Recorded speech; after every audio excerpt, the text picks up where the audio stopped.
Vartej police સ્ટેશનમાં આજે 1 વાગે અમન પ્રોવિઝન સ્ટોર જે છે ત્યાં એક મહિલા જે આવ્યા અને તેની સાથે આ અમન પ્રોવિઝનમાં જે બી માણસ હતા તેની સાથે બોલાચાલી થઈ. બાદમાં આ બેન જે છે તેના ઘરે જઈ અને આ બાબતની વાત તેઓના કુટુંબીજનોને કરતા એ લોકો આવી અને અહીંયા એક ઝઘડો થયો. તેમાં 3-4 માણસો હતા. બાદમાં જે ચોક જે છે તેની પાસેના વિસ્તારમાં બી જે છે મુસ્લિમ સમાજનો જે બીજો અઘટિત પ્રસંગ હતો, જેને હિસાબે પબ્લિક ત્યાં ઘણા જમા હતી.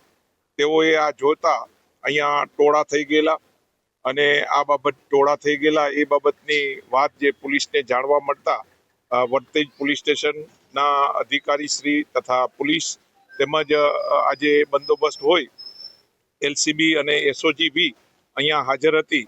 તો તે બી અહીંયા પહોંચી ગઈ અને આ લોકોને જે છે ટોળાઓને સમજાવટથી દૂર કરવામાં આવેલા છે. આ વિસ્તારમાં જે બી બનાવ બન્યો છે તે અનુસંધાને જે ફરિયાદ લેવાનું કામકાજ વર્તેજ પોલીસ સ્ટેશનમાં હાલમાં ચાલુ છે. આ અનુસંધાને અહીંયા શાંતિ સમિતિની મિટિંગ બી આયોજન કરવામાં આવનાર છે અને બીજો કોઈ બી બનાવ ન બને તે માટે અહીંયા પોલીસને જે છે પોઈન્ટ આપી અને તૈનાત કરવામાં આવેલા છે. આ મામલામાં જે છે 3 વ્યક્તિઓને ઈજા થયેલાનું સર્ટીમાંથી જાણવા મળેલ છે. જે મહિલા જે છે ત્યાં જે પ્રોવિઝન સ્ટોરમાં લેવા માટે ગયા અને એને માલુમ થયું કે ભાઈ આ જે છે કોઈ ફોટો બી કોઈ ખેંચે છે. એ ટાઈમે એની સાથે એક બોલાચાલી થઈ કે ભાઈ તમે આ રીતે કેમ વ્યવહાર કરો છો.